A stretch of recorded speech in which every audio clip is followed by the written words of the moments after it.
Hello, and thank you for joining Narrated Archives. I'm Sally Barron, and this is a podcast for the timeless reader. Each week, I narrate different short stories, poetry, fascinating articles, or essays that are no longer protected by copyright, making it free for all to hear. Today's selection is The Verdict, written by Edith Wharton. Edith Wharton was a Pulitzer Prize-winning American author and designer who used her insider's knowledge of New York aristocracy to craft incisive social and psychological portraits of the Gilded Age. Born into a wealthy, restrictive family in 1862, she felt stifled by the conventions of high society and turned to writing as an outlet for self-expression. Her best-known works, including The House of Mirth and The Age of Innocence, often explore the entrapment and suffering of women within these rigid social structures. In 1921, Wharton became the first woman to win the Pulitzer Prize for fiction for The Age of Innocence. She wrote over 40 books during her career, including influential works on design and architecture. A longtime expatriate in France, Wharton also organized extensive relief efforts for refugees during World War I and was awarded the French Legion of Honor. Her bravery in venturing into forbidden emotional territory and her unflinching elegance as a writer have cemented her legacy as one of America's great novelists. The Verdict by Edith Wharton is a short story first published in 1908. The narrative centers around an artist who abandons his painting career at the height of his success. The story is told from the perspective of Mr. Rickham, an acquaintance of the artist, Gisburn, who becomes intrigued by the reasons behind his sudden withdrawal from the art world. This story is considered a typical example of her writing, particularly for its style, themes, and social critique.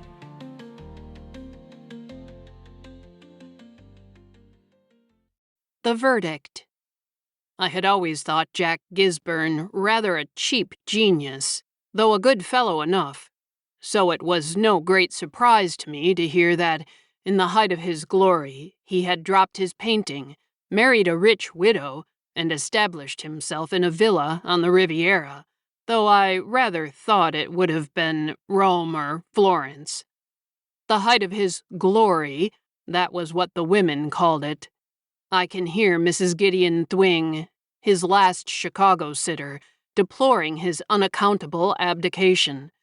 Of course, it's going to send the value of my picture way up, but I don't think of that, Mr. Rickham. The loss to art is all I think of. The word on Mrs. Thwing's lips multiplied its R's as though they were reflected in an endless vista of mirrors. And it was not only the Mrs. Thwings who mourned. Had not the exquisite Hermia Croft, at the last Grafton Gallery show, stopped me before Gisburn's Moon Dancers to say, with tears in her eyes, "We shall not look upon its like again."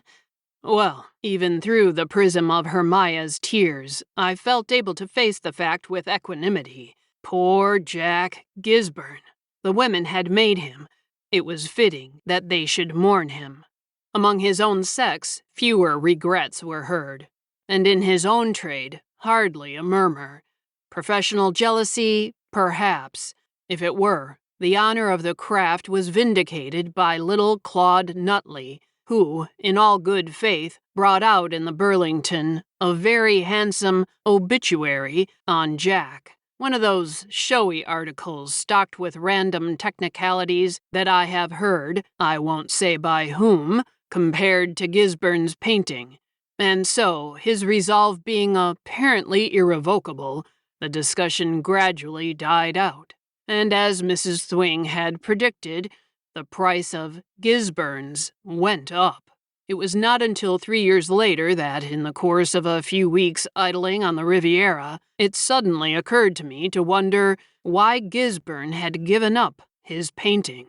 On reflection, it really was a tempting problem. To accuse his wife would have been too easy. His fair sitters had been denied the solace of saying that Mrs. Gisburn had dragged him down.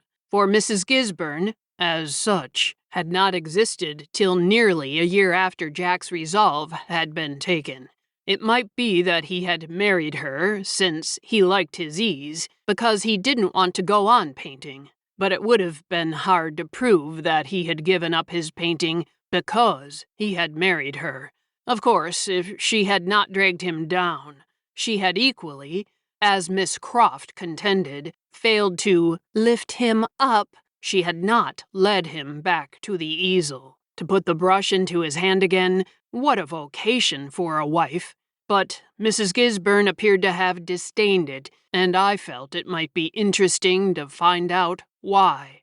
The desultory life of the Riviera lends itself to such purely academic speculations, and having, on my way to Monte Carlo, caught a glimpse of Jack's balustered terraces between the pines, I had myself borne thither the next day.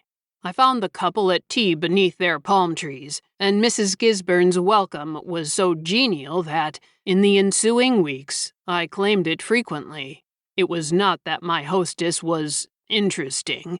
On that point I could have given Miss Croft the fullest reassurance. It was just because she was not interesting, if I may be pardoned the bull, that I found her so. For Jack, all his life, he had been surrounded by interesting women. They had fostered his art.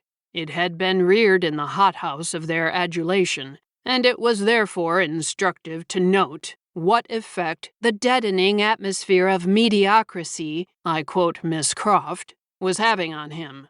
I have mentioned that Mrs. Gisburn was rich, and it was immediately perceptible that her husband was extricating from this circumstance a delicate but substantial satisfaction. It is, as a rule, the people who scorn money who get most out of it, and Jack's elegant disdain of his wife's big balance enabled him, with an appearance of perfect good breeding, to transmute it into objects of art and luxury. To the latter, I must add, he remained relatively indifferent, but he was buying Renaissance bronzes and 18th century pictures with a discrimination that bespoke the amplest resources.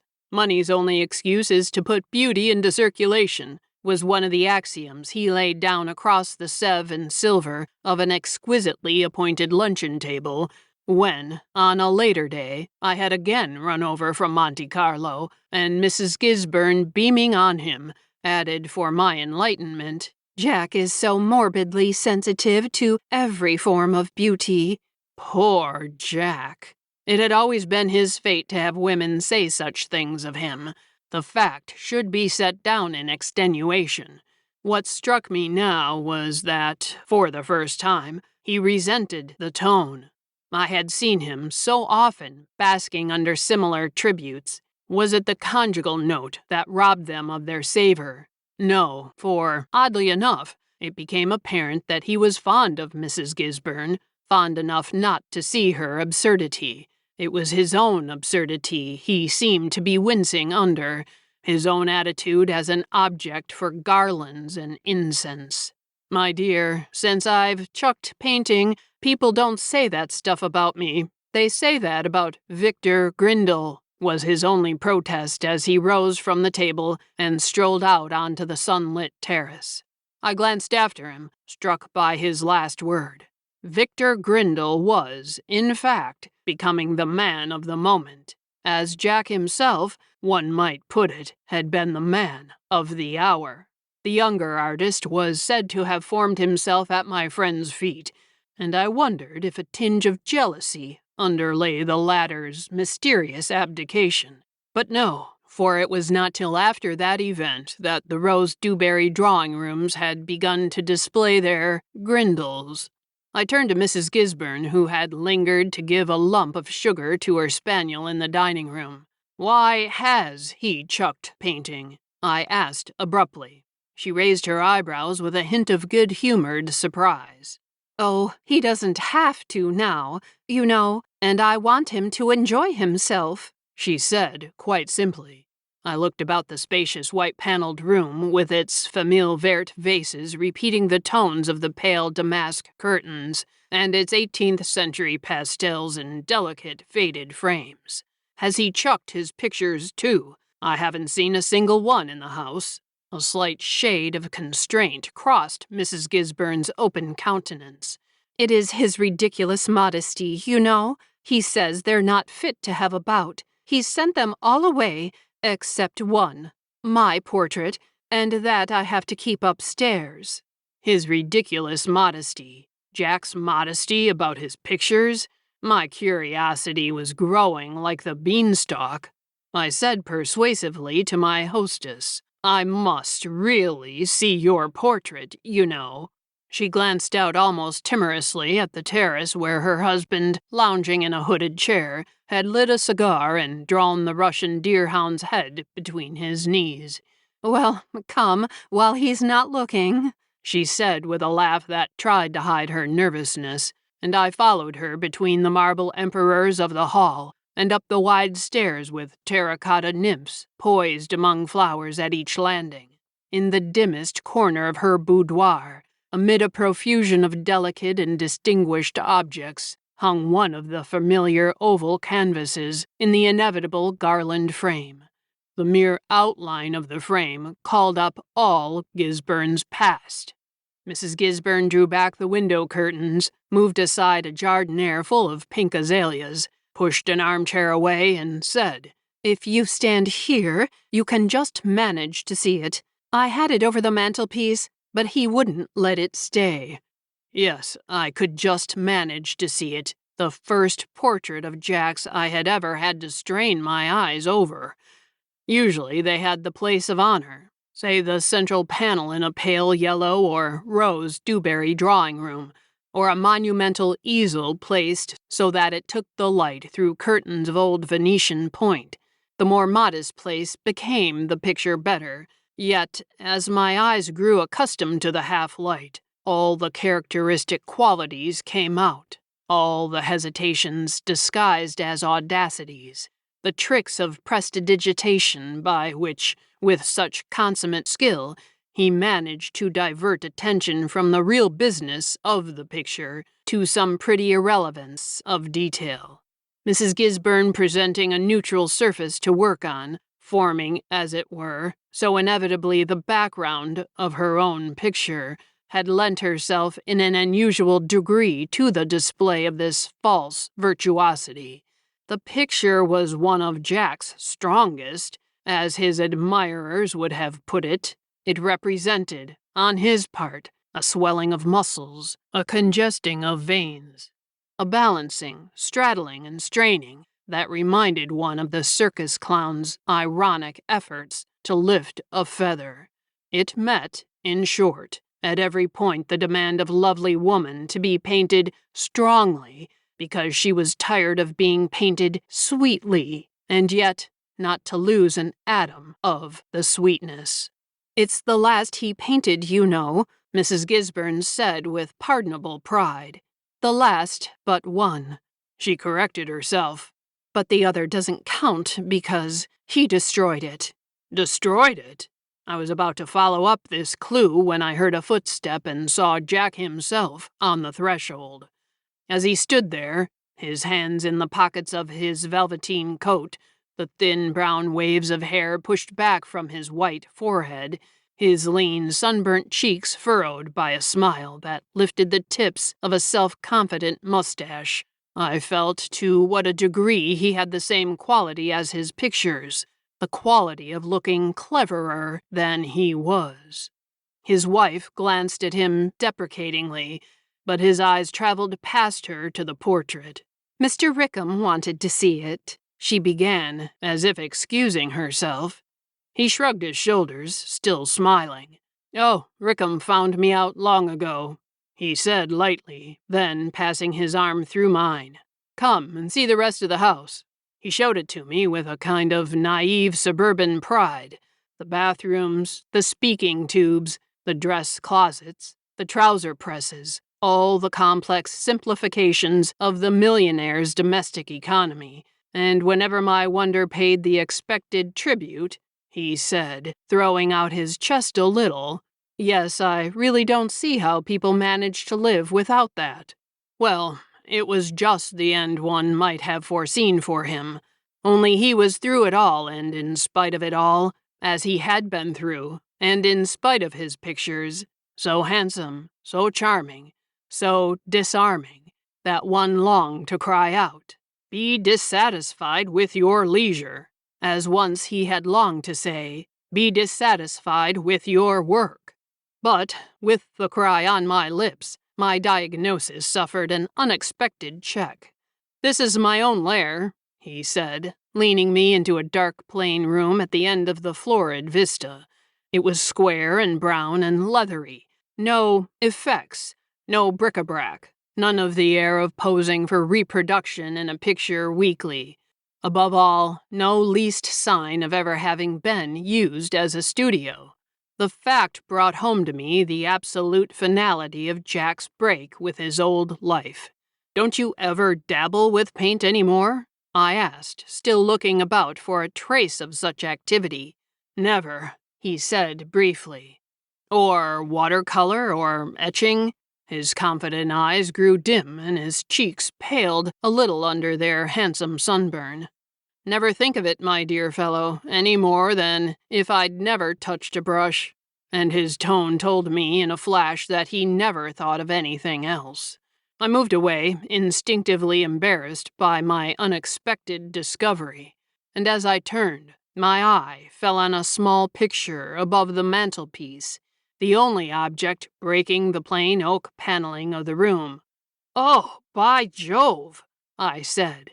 It was a sketch of a donkey, an old, tired donkey, standing in the rain under a wall.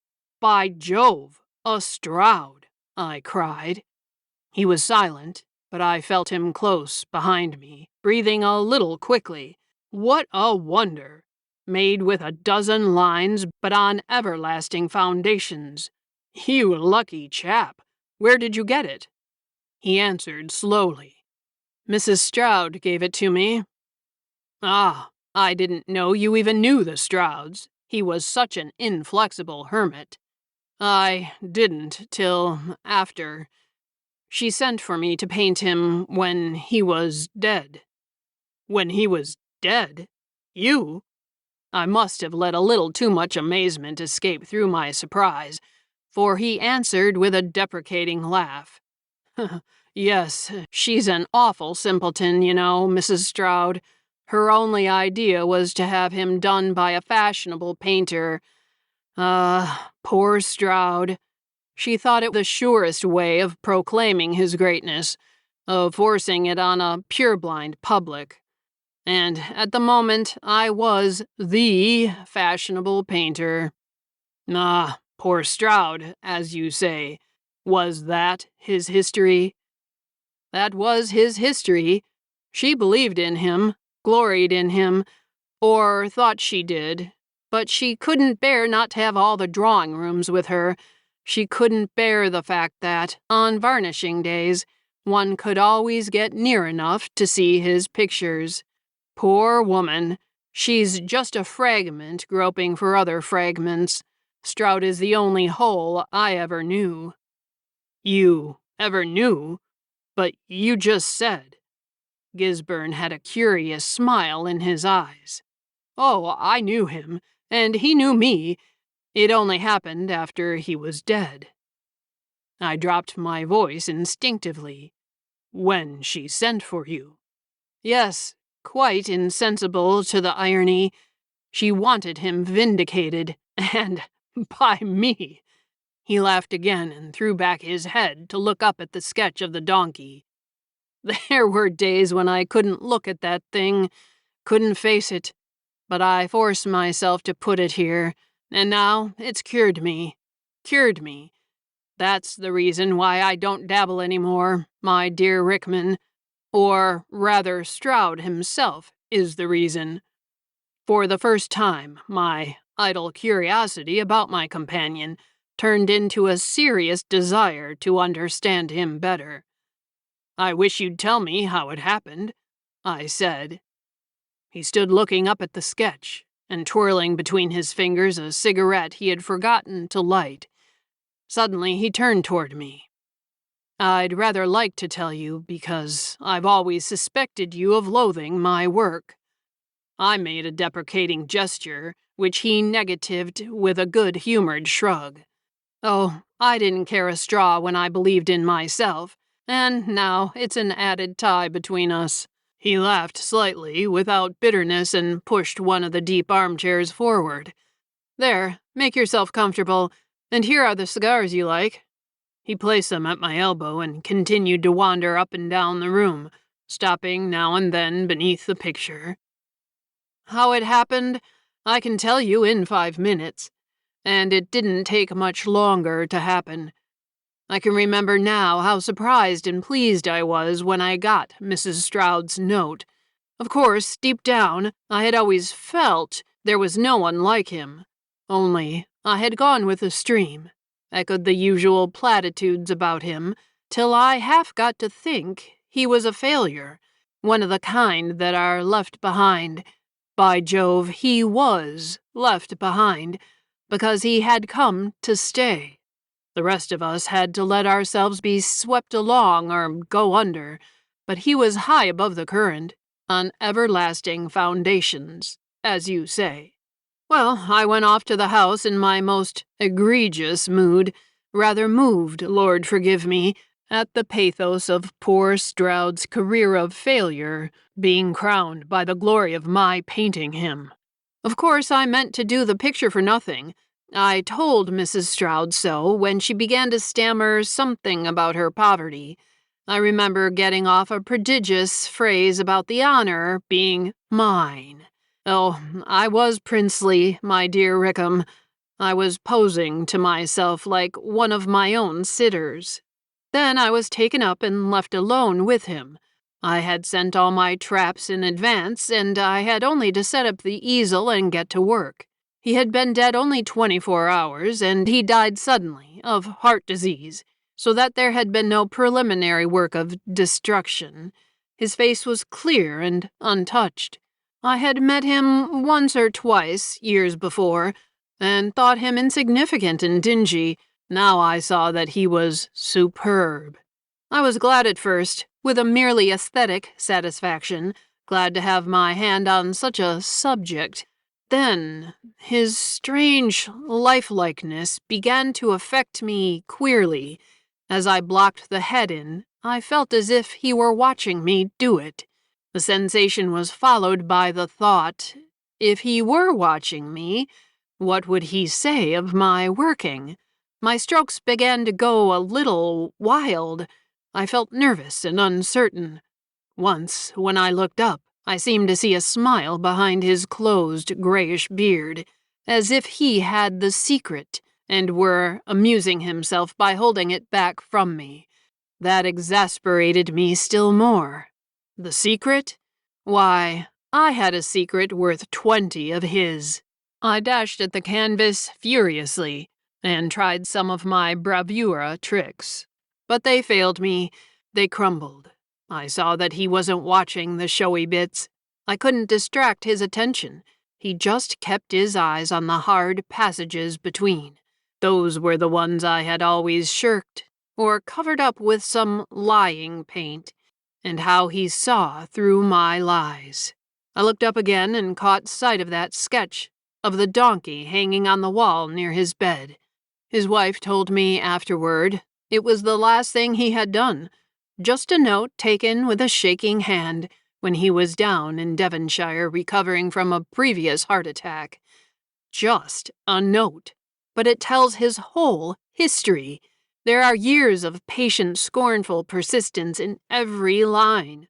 A man who has swum with the current could never have learned that mighty upstream stroke. I turned my back to him and went on groping and muddling. Then I looked at the donkey again. I saw that when Stroud laid in the first stroke, he knew just what the end would be. He had possessed his subject, absorbed it, recreated it. When had I done that with any of my things? They hadn't been born of me. I had just adopted them. Hang it, Rickman, with that face watching me, I couldn't do another stroke. The plain truth was, I didn't know where to put it. I had never known. Only, with my sitters and my public, a showy splash of color covered up the fact I just threw paint into their faces. Well, paint was the one medium those dead eyes could see through, see straight to the tottering foundations underneath. Don't you know how, in taking a foreign language, even fluently, one says half the time not what one wants to, but what one can? Well, that was the way I painted, and as he lay there and watched me, the thing they called my technique collapsed like a house of cards. He didn't sneer, you understand, poor Stroud. He just lay there quietly watching, and on his lips through the gray beard, I seemed to hear the question, "Are you sure you know where you're coming out?" If I could have painted that face with that question on it, I should have done a great thing. The next greatest thing was to see that I couldn't, and that grace was given to me. But, oh, at that minute, Rickham, was there anything on earth I wouldn't have given to have Stroud alive before me, to hear him say, "It's not too late, I'll show you how." It was too late. It would have been, even if he'd been alive. I packed up my traps and went down and told Mrs. Stroud. Of course, I didn't tell her that. It would have been Greek to her. I simply said I couldn't paint him, that I was too moved. She rather liked the idea. She's so romantic. It was that made her give me the donkey. But she was terribly upset about not getting the portrait. She did so want him done by someone showy. At first, I was afraid she wouldn't let me off, and at my wit's end, I suggested Grindle. Yes, it was I who started Grindle. I told Mrs. Stroud he was the coming man, and she told somebody else, and so it got to be true, and he painted Stroud without wincing, and she hung the picture among her husband's things. He flung himself down in the armchair near mine, laid back his head, and, clasping his arms beneath it, looked up at the picture above the chimney-piece. I like to fancy that Stroud himself would have given it to me if he'd been able to say what he thought that day. And, in answer to a question I put half mechanically, "Begin again?" he flashed out, when the one thing that brings me anywhere near him is that I knew enough to leave off. He stood up and laid his hand on my shoulder with a laugh. Only the irony of it is that I am still painting, since Grindle's doing it for me. The Strouds stand alone, and happen once, but there's no exterminating our kind of art. Thanks for tuning in to Narrated Archives and this narration of The Verdict by Edith Wharton. I hope you enjoyed exploring this fascinating tale of art, integrity, and the consequences of moral choices with us. If you'd like to discover more short stories, poetry, fascinating articles, and essays, please subscribe to our podcast, Narrated Archives, wherever you listen. Join us next time as we bring another timeless piece of literature to life. Until then, keep reading, keep thinking, and have a wonderful week. Goodbye for now, and thanks for listening.